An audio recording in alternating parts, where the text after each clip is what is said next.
the Trump Justice Department. This is not okay. This is a bunch of product in my hair. Not just where it's straight. This like. Let's talk about the difference between real baby hairs and breakage. I am back! What it do, baby?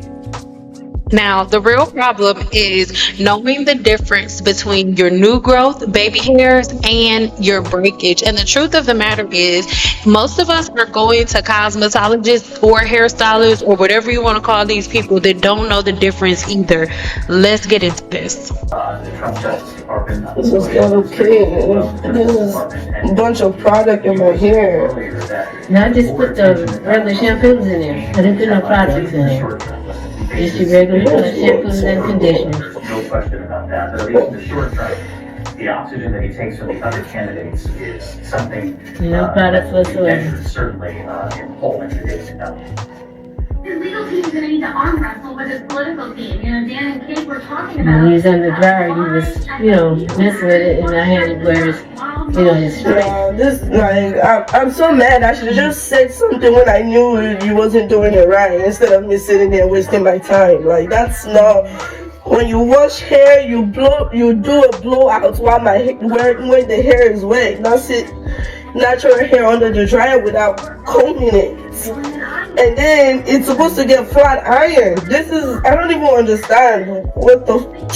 Oh my Why god. did you want to blow out? You said you told me you wanted to blow out. You washed it. It's supposed to. Yeah, I washed it and put it under the dryer and then pressed it out. Yeah, but this is not pressed out. Look at my hair. This is not done right.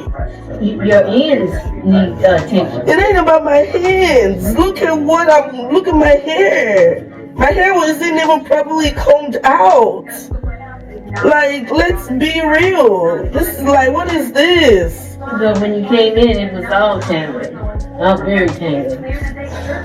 And I detangled it as I went along. You washed it and you're supposed to comb it. Comb it when I wash it? When you wash it, it's tangled. This is not okay, bro. This is a waste of how many hours? 4 hours.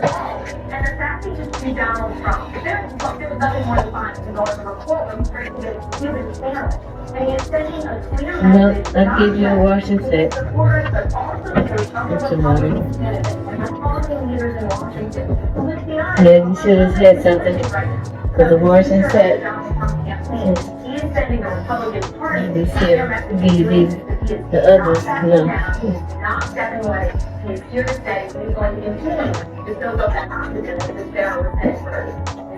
And Mary, you touched on it there, and I know for our viewers who might have joined us in Congress for that coverage today, you mentioned at the very top. There's no chemicals in the hair whatsoever. It's a bunch of product. Look at all this oiliness. It's not the only thing I put in there was for pressing. Like, what is I literally want to cry right now. Well, you don't have to pay me. Oh, it's not even about that. Like, I just wasted my whole time. I just want my hair done. You had it done. This is not done. You're telling me my hair is done. This is not done. This is not done.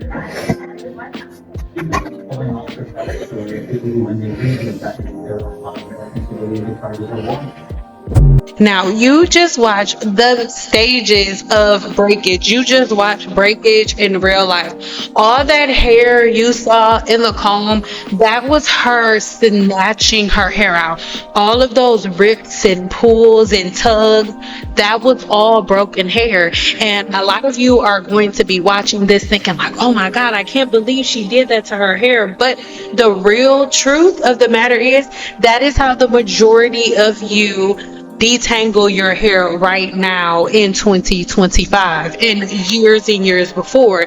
All of that hair in the brush, That is the same exact thing that's happening. The only difference between the two is you're in the shower, your hair is wet, so you don't hear as much snapping as she did. We're going to unpack that a little bit more in a second, but there is a difference. And we also had a tool that everybody wants to try to forget about everything. But remember that split end trimmer that you guys had? That tool cannot tell the difference between new hairs, baby hairs, or breakage, you guys. But everybody used it and everybody forgets that they did. Here's why I will never use a split end trimmer on my hair. I have seen so many videos using this hair tool, and I totally agree that it makes people's hair look cleaner and sleeker. But I just don't understand how a tool like this could possibly differentiate between a split end and a broken hair. And if you have ever dealt with serious breakage before like I have, then you'll know that a piece of hair that's broken off will just kind of stick out or up in a bunch of different directions and be misaligned from the rest of your unbroken hair. So when a tool like this is passing through your hair and cutting off those misaligned split ends, I feel like there's no possible way that it's not also cutting off the misaligned breakage. And if it's truly breakage with no split end, that just means that this tool is making broken hair even shorter. Okay, y'all, so basically you can see my hair is straightened. I straighten my hair every 3 months from May. For more details on that, y'all gonna have to just follow my YouTube. That said, about a week after I straighten my hair, I always get real scissor happy, because normally when I straighten my hair, I do my trim anyway. But then I get real scissor happy and I just start cutting off a bunch of hair, which is not really productive to my goals, which is a waist length, like a little hair journey or whatever, right? Okay, so I call myself trying to get smart and buy this little tool because I seen another black girl use it. Girl, this shit do not work. As you can see, every time after I use it, I have to go in and trim extra little split ends that it didn't get. And eventually, I just start getting frustrated because I was turning it every which way, trying to flip it, use little hair, a lot of hair, and it was just not working. So here I go, cutting off hair once again. So if you were thinking about buying that little shit, do not buy it, okay? Because clearly I was hoodwinked, bamboozled, flip-flopped every which way. Don't buy the damn thing, okay? I'm telling y'all right now. The crazy part about the whole thing is it would take so much less effort and time to just simply sit down and really try to find a cosmetologist. That could take months, but guess what?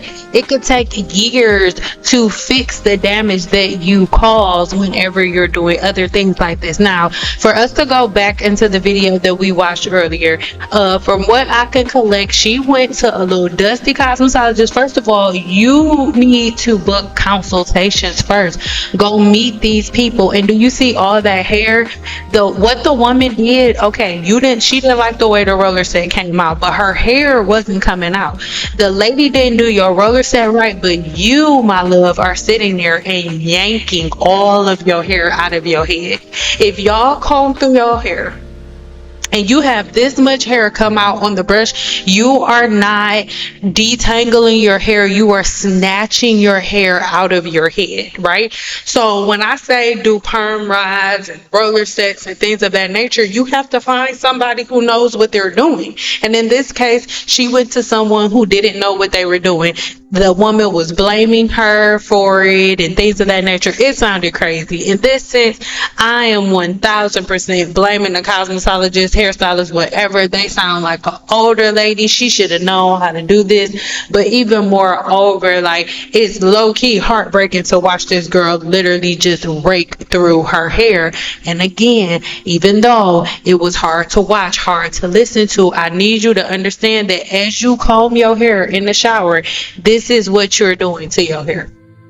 So many times you go to braiders or you go to hairstylists or you go to whoever in the world you go to, and everybody's using oils and greases and butters on the scalp. But the truth of the matter is there is a sebaceous gland that produces oil. Now, 50 to 100 strands of hair look like this.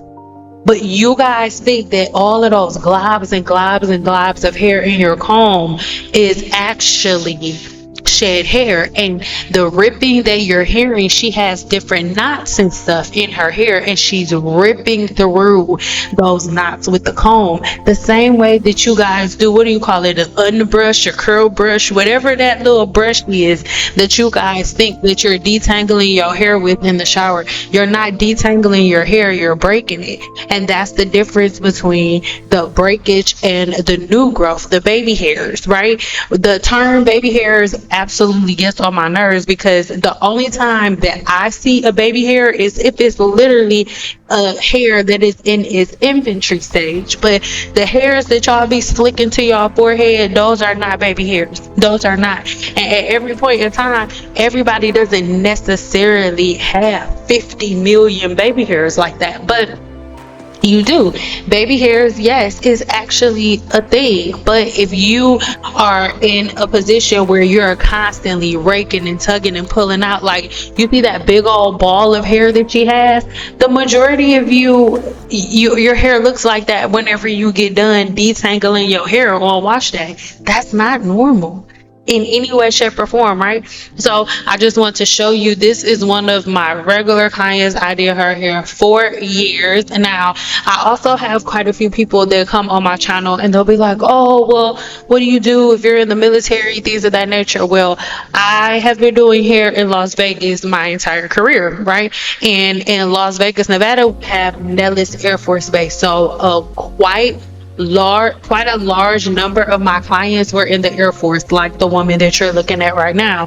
This isn't one of those days, but a lot of days she would come to her hair appointments in her uniform.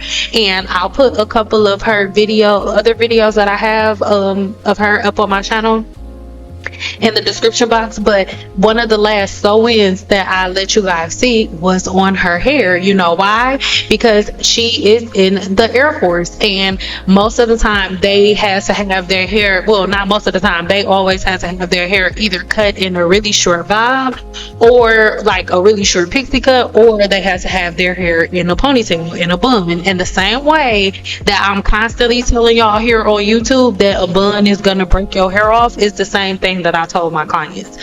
So I'm not just on here trying to be controversial. No, like it was the same thing even for my clients.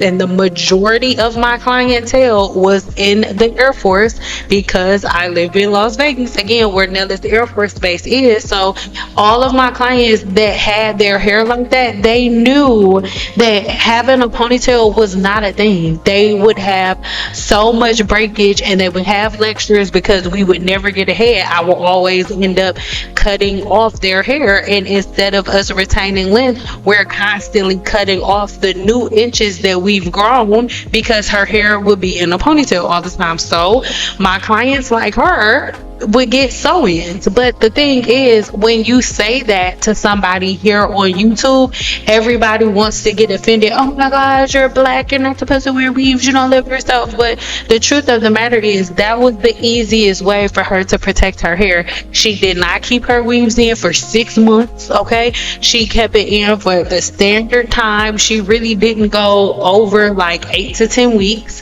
If she went 10 weeks, it was like she was working, okay? But she would have a sew-in, and then she could have her hair in a bun every day, and it wouldn't break her hair. It would be the extension that was in a ponytail every day, right? So that was one of the ways that we got past it. But her doing twisties, her doing what you call those things, crochets and all of the things, it just added too much weight to her hair.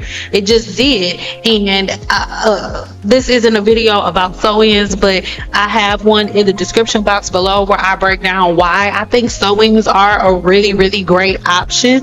But my clients that had extremely long hair did not just want to sit in their hair 24/7. So when we are talking about new growth, here are some key signs that you have new growth, aka baby hairs. The first sign is going to be the texture, right? It's going to be softer, often finer than the rest of your hair. The density is going to be a little different. Next up is going to be the length. It's going to be ununiformly shorter, but gradually growing longer over time. You'll notice that those hairs are not going to be the same length. Like every day that you wake up, there'll be a different length, right? Next up, it will end up being a different feeling. It's going to feel springy, not brittle. Next is going to be the location. So it's commonly around the hairline and the crown, and then around the part lines is normally where you'll see it. And then the ends. The tips are usually tapered, not blunt or frayed when we're talking about the new growth. And the shine is often a little shinier or smoother since they're brand new. They've just came directly out of the hair's follicle. But when we're talking about breakage, these are damaged hairs that have snapped off mid-length due to stress, heat, chemicals, or poor handling. So some of the key signs again are going to be the texture of breakage, right? The hair is going to be rough, dry, or frizzy. It may feel straw-like. Next up will be the length. It'll be random lengths, right? And inconsistent, not all the same length like new growth.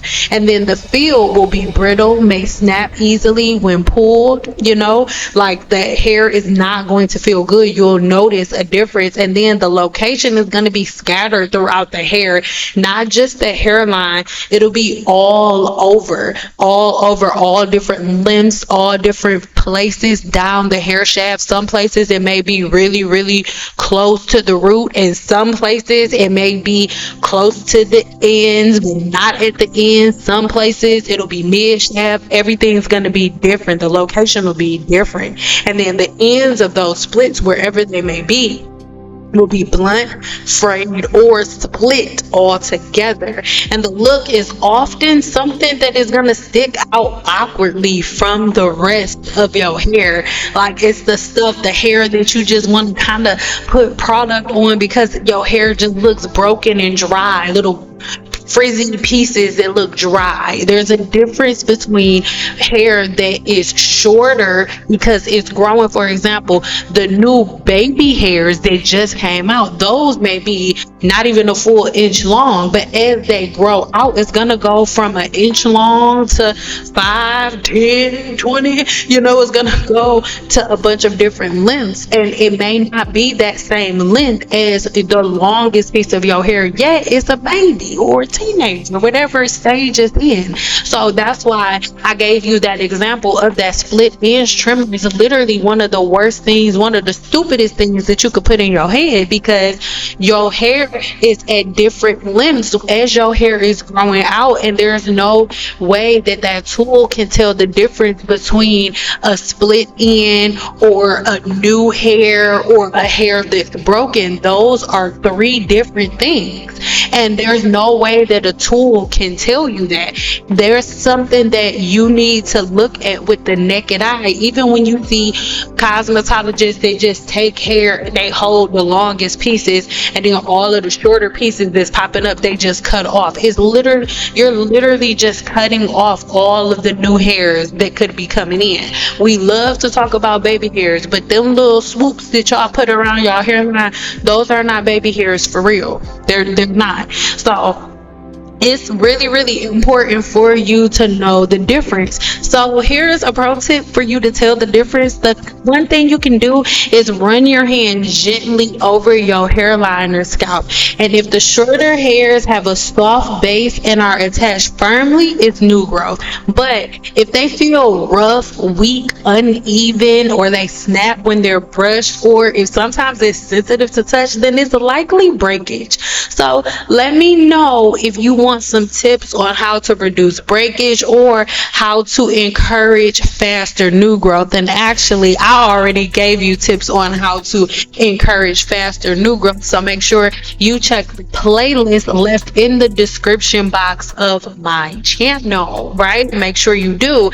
And at this point, again, we did body curls and things of that nature, but that's just so she can have weight, because we live in Las Vegas, Nevada. It is literally the desert. There's tumbleweed running around. So we make sure that instead of it just being bone straight, I put a little bit of curls in so her hair can have a little bit of body as she moves.